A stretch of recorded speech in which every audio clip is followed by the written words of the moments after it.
Le doy la bienvenida a Emilio Álvarez y Casa, integrante del Grupo Plural en el Senado de la República. Estamos a la espera, Emilio, de Germán Martínez. Ya llegará. Por ahora, bienvenido. Gracias por estar con nosotros. Buenas noches. Buenas noches. Grande alegría, Yoli, estar con Mega Noticias. Un gusto. Tu evaluación del quinto informe y de cuál es su principal logro y fracaso. Mira, el quinto informe es un ejercicio que se lee esencialmente, infelizmente, déjame decirlo así, desde dónde se está parado. El presidente ha optado por un formato de intentar convencernos de que todo está muy bien. Puede haber cosas valiosas, sin duda. Lo que más destacaría es el incremento de los salarios. Cabe resaltar que esto es un logro país, no es un logro del gobierno, porque la mayoría de los salarios los pagan los empresarios, las empresarias, las pequeñas y medianas empresas, y qué bueno que caminemos como país para que haya un mayor mercado interno y la gente tenga mejores condiciones. Pero es muy preocupante que se omita la grave condición de inseguridad. Y las cifras que da el presidente me parece que son muy alejadas a la realidad. Este es un país donde el 81% del territorio tiene gobernanza criminal, donde hay pago de derecho de piso, secuestros, desapariciones, ejecuciones. El mes de agosto fue particularmente rudo, pero hemos visto cómo las redes macrocriminales, el narco van tomando control y el gobierno se cruza de brazos. Probablemente la inseguridad es el mayor desafío, el mayor dolor y el mayor fracaso de este gobierno, Yoli. Emilio, es interesante que presume que no hay masacres, la reducción de la violencia, dice que ya no hay un narcoestado. Tú que estás más cerca de las víctimas, ¿qué dice el ciudadano promedio que se ha visto envuelto en esta situación, más allá de lo que el presidente dice que no oye o que no ve? Mira, es muy preocupante. Yo estuve hace poquito en Chiapas, y la gente está súper preocupada de los niveles de control de violencia del narco. Hemos visto hechos dramáticos de cómo si se detiene a un medio líder, incendian estaciones de gasolina, ciudades completas.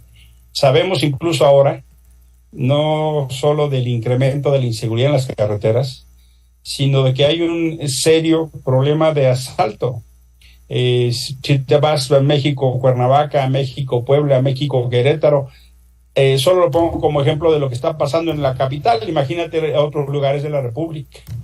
Hay un problema muy serio, te lo dicen los empresarios, de lo que está pasando con el cobro de piso, y terminaría diciéndote, la parte más triste es que este gobierno, encabezado por Andrés Manuel López Obrador, ha decidido darle espalda a las víctimas. A mí me gustaría que el mismo interés que puso el presidente para sacarse una foto con la mamá del Chapo, lo pusiera con las mamás buscadoras que no encuentran a sus hijos y los están buscando, Yoli. Qué duro, pero tienes razón. Con la trayectoria que tienes, conociendo los partidos políticos, haciendo comparaciones entre la administración de Felipe Calderón, de Peña Nieto, de López Obrador, ¿en un año va a poder pacificar a México, lo que le resta de gobierno? No lo va a poder hacer porque este gobierno ha optado por la política de brazos caídos. Mira, en el 2018, Andrés recibió la confianza de la mayoría de la población y decidimos en el Congreso darle instrumentos que no había recibido ningún gobierno. Se creó la Guardia Nacional, hoy tiene 120,000 efectivos. Se hizo una reforma a la Constitución y se le permitió, con unos controles, permitir que el ejército hiciera labores de seguridad. Es decir, tuvo apoyos legislativos, administrativos, presupuestales e institucionales como ningún otro. Y hoy tenemos el gobierno con más homicidios violentos, con más feminicidios y con más desapariciones. Uno se pregunta, ¿para qué querían la Guardia Nacional y permiso al ejército si no los dejan actuar? Esta cosa de dejar pasar al narco, incluso hemos visto en cantidad de películas donde humillan y someten a militares y policías, es parte de una decisión de dejarles hacer. Yo creo que es un gravísimo error, pero el problema es que la consecuencia la pagamos todas y todos. Hoy la mayoría de la gente tiene miedo de viajar y tiene miedo de salir de noche. Yo no sé ustedes, pero voy a salir con mis amigas.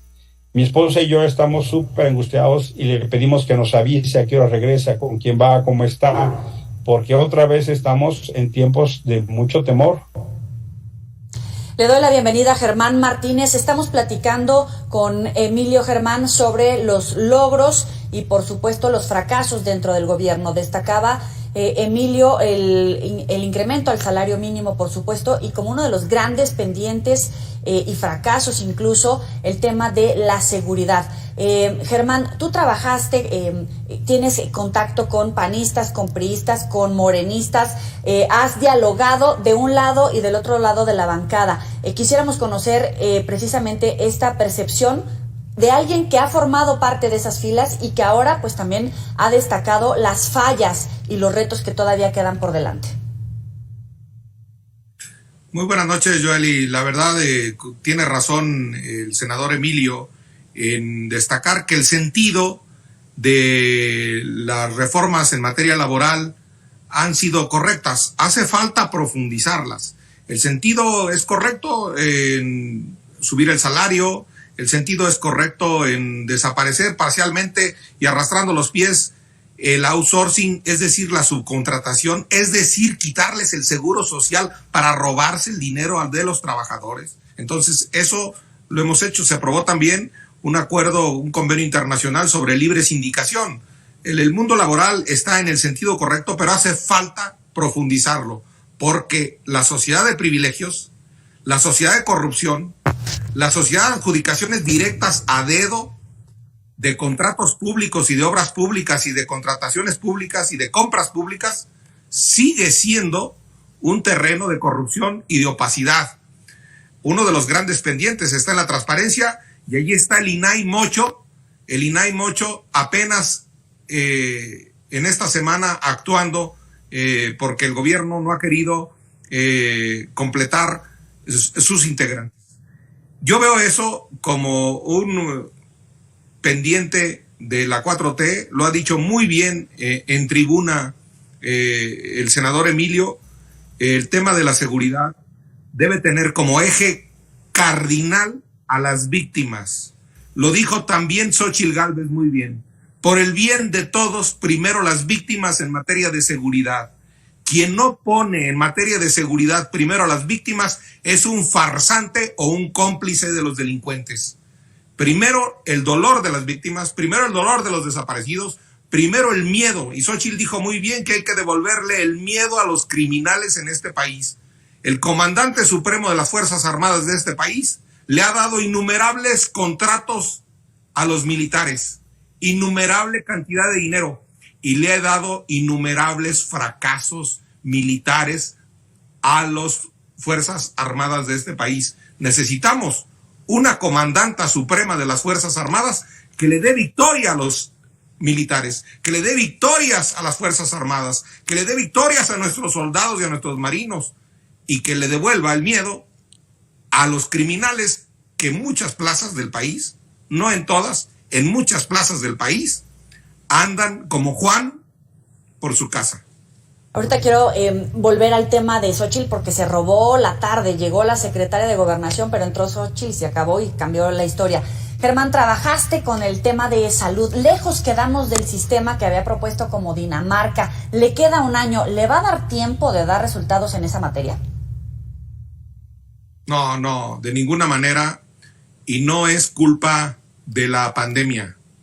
Se debió haber extendido el Instituto Mexicano del Seguro Social a los que no tienen seguridad social a través del programa del IMSS Bienestar y no hacer este bodrio del INSABI, que hasta ellos tuvieron que reconocer su fracaso y darle vuelta atrás. Entonces, ahora hicieron un IMSS Bienestar tardío, que por cierto es un fideicomiso que tanto odian, y va a ser muy difícil. el manejo de la pandemia fue un manejo soberbio, narcisista y criminal de parte de, ahí sí lo debo decir, de López-Gatell. En la cobertura universal de salud es muy sencillo decirlo. Hay quienes van a hospitales privados, yo no tengo nada contra ellos, pero quienes van a hospitales públicos van y no hay medicinas, van y hay cita para dentro de unos meses, van y no hay calidad en el trabajo y en la medicina y en el trato de los padecimientos que reclaman los mexicanos. La medicina pública debe ser igual que la medicina privada. Y ahí yo digo algo más. La soberanía de México no está en Pemex. La soberanía de México no está en el Istmo, en la refinería de Dos Bocas. No se es soberano por eso, Yoli. Se es soberano cuando sacas a un mexicano vivo de un quirófano de un hospital público, o cuando sacas a un niño con más libertad y sin ignorancia de una escuela pública. Ahí se es soberano. Es soberano el niño que sale más listo, inteligente, preparado, formado de una escuela pública, y el paciente que sale vivo, caminando de un quirófano de un hospital público. Ahí está la soberanía. Oye, Emilio, pero es que además llama la atención en todos estos puntos de salud que menciona Germán, que un presidente con el discurso que traía, con ese personaje político que había construido, que cuando llega a la presidencia un derecho humano como el acceso a la salud, tampoco lo cumpla y tampoco escuche a las víctimas del desabasto, de que no hay un hospital, de que literalmente se mueren en la puerta porque no hay quien los reciba y no hay quien los atienda. Fíjate que el tema de la salud es probablemente uno de los mayores fracasos de este gobierno. 50 millones de personas en este sexenio perdieron acceso a la salud. Y esas son informaciones públicas. Hoy la gente gasta una parte importante de sus recursos en medicinas y tratamientos.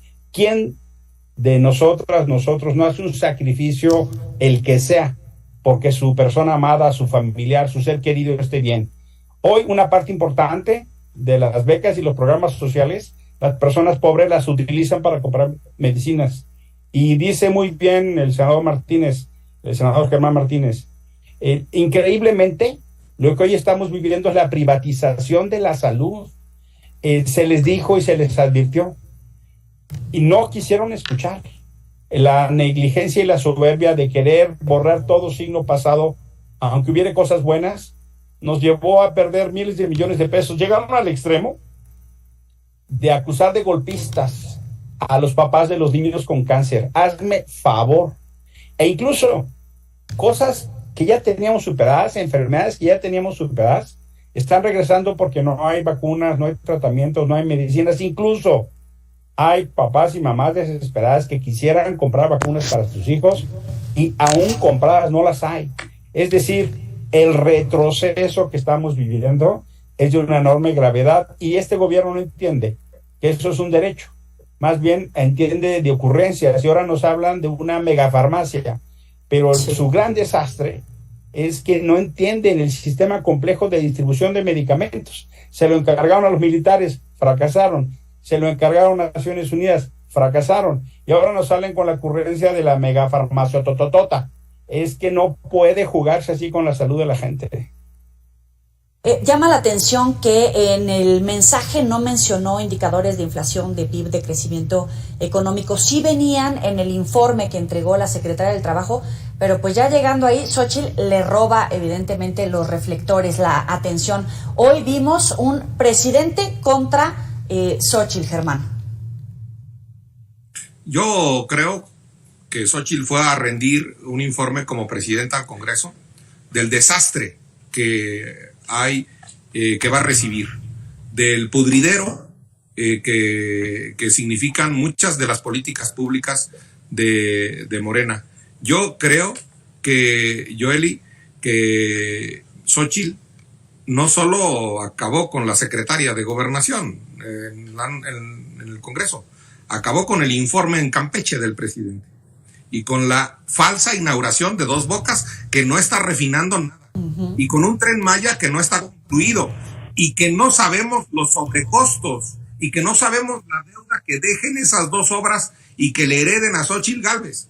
Entonces, yo creo que Xóchitl fue a rendir un informe del estado que guarda la administración, y lo dijo en sus primeras palabras, deplorable y trágico, pero lo vamos a componer. La esperanza, ella misma lo dijo, ya cambió de manos, y por eso ya no robó a la Cámara la secretaria de Gobernación, porque la esperanza la tiene ahora otra mujer, y es Xóchitl Gálvez. Por cierto, estaba lleno de mujeres arriba el templete, el presidium, y a mí eso me da mucho gusto. Las mujeres fueron las primeras que ganaron la calle antes de la pandemia, el 8 de marzo del 2020, y las mujeres llenaron la calle con el Frente Cívico, en el INE no se toca, junto a los hombres, en el Ángel de la Independencia, y llenaron por primera vez el Zócalo. Entonces, yo creo que sí, Xóchitl dijo algo clave. Este gobierno de un hombre utiliza un verbo que se llama odiar.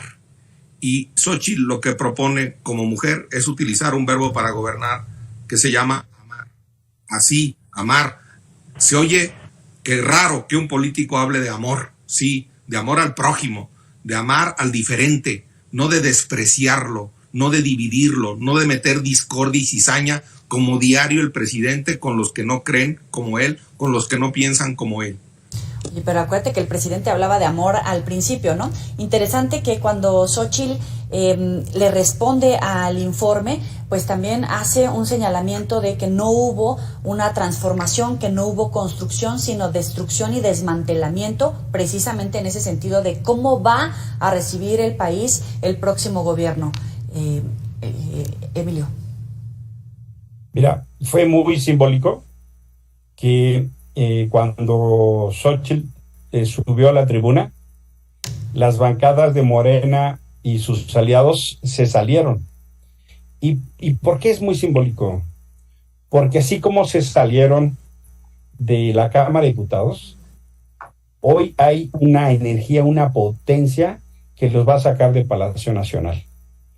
Fue impresionante porque en lugar de quedarse a escuchar y debatir con ideas, se fueron y quedaron grupos reducidos de senadoras, de legisladoras, más bien diputadas, que no paraban de insultar y ofender.